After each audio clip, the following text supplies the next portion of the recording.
Backdraw people. This is your brain on New Age supremacy. Yo, I'm so happy that people are finally talking about this. I love philosophy, and I see where these ways of thinking come from, but they are distorted. When I say distorted, I mean that people have taken a lot of original meanings to these ancient texts, and they have sort of twisted it. Sometimes not on purpose, other times, there are still cults, there are still people who seek to rule over other people. It may not be like conventional religion, but New Age philosophies are the world's new religions, and there are still people and coaches and people who seek power who are going to sort of twist things to control the masses too. You don't want to play with fire. You don't want to end up being complacent in a pending genocide. Not gonna lie, this interaction I had in the comment section with this individual kind of upset me. I pride myself on being an open-minded person and who hears other people out. And honestly, I love indulging in thought experiments. I really did give that conspiracy a little bit of thought when it first came out, because I kind of understood the train of thought that it's on. This reality can indeed be compared to the Matrix and video games, and there's a lot of parallels. Correlation doesn't always equal causation though.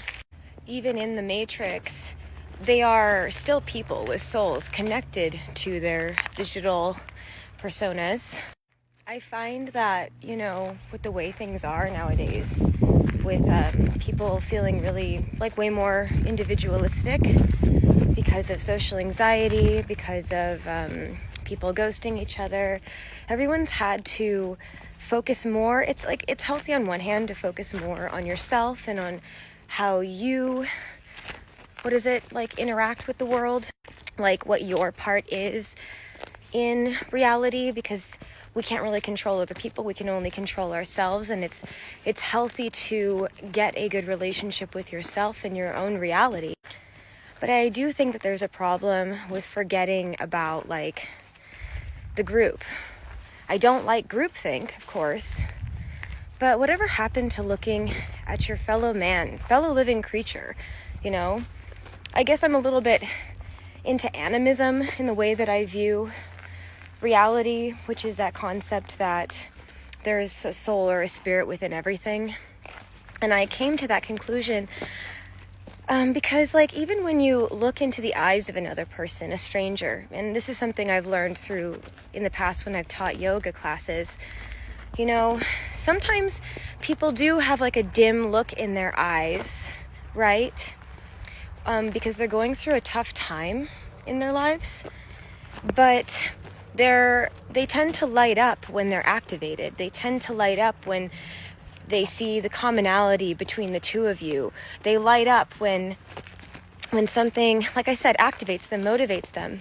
I think it's dangerous to say, oh, just look in someone's eyes, they're soulless creatures, that's not a real human, that's not a real person. I think as someone who's been depressed and been around people who are depressed, people can look more dim, and if you don't know them, people can seem just so alien, so different, to the point where maybe you don't see their humanity.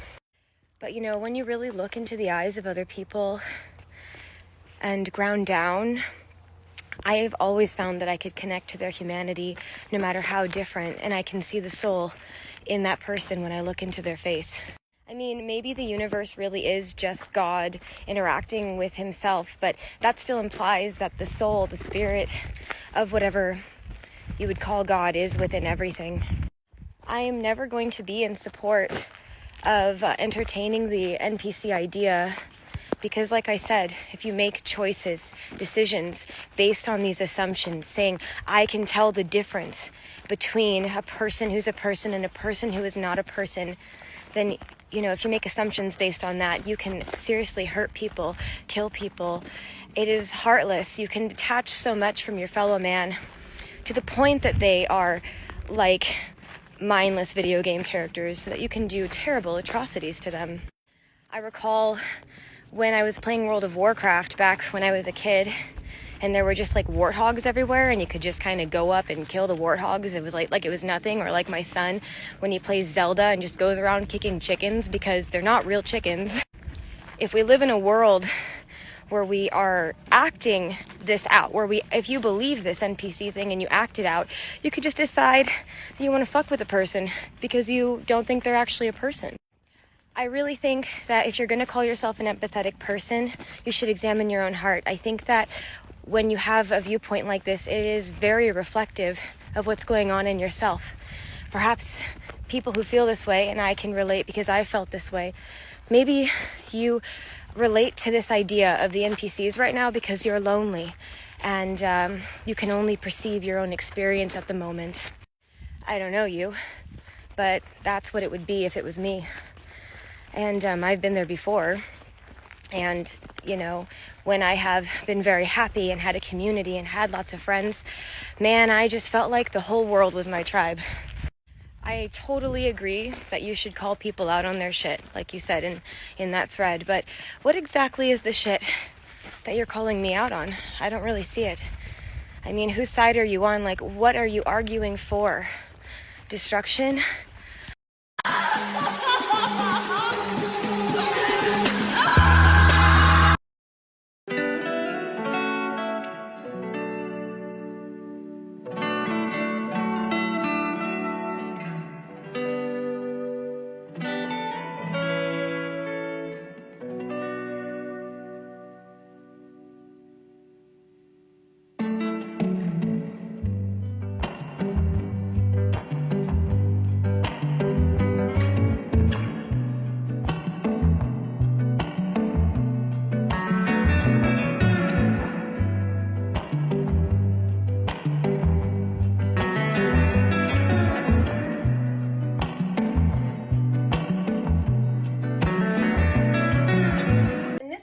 In the health community that I feel a lot of people don't understand. For me personally, telling people how to live, like especially telling people how to eat or asking people about what they eat, I think it's kind of rude. That what we put on our backs and what we consume is really personal to us. And I've just never felt comfortable when people comment on how much I eat or comment on what I eat, even before I became health conscious. And so that's another reason I just really want to put out there what I actually do. Make sure that my shoes, my purses, my belts are either thrifted or they're vegan if possible. So for example, this bag is like a really nice bag. This one was a little bit more money, but this was vegan.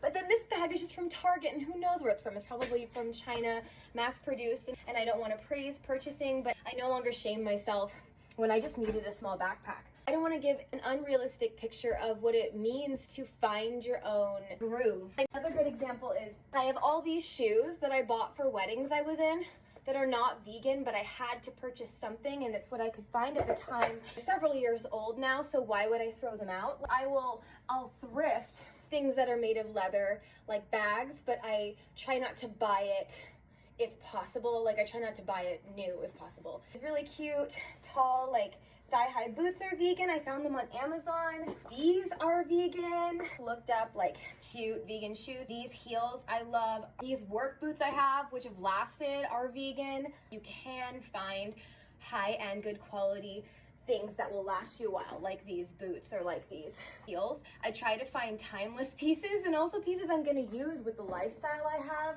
Also these shoes. They used to be nicer, but these white tennies are also vegan by Vega.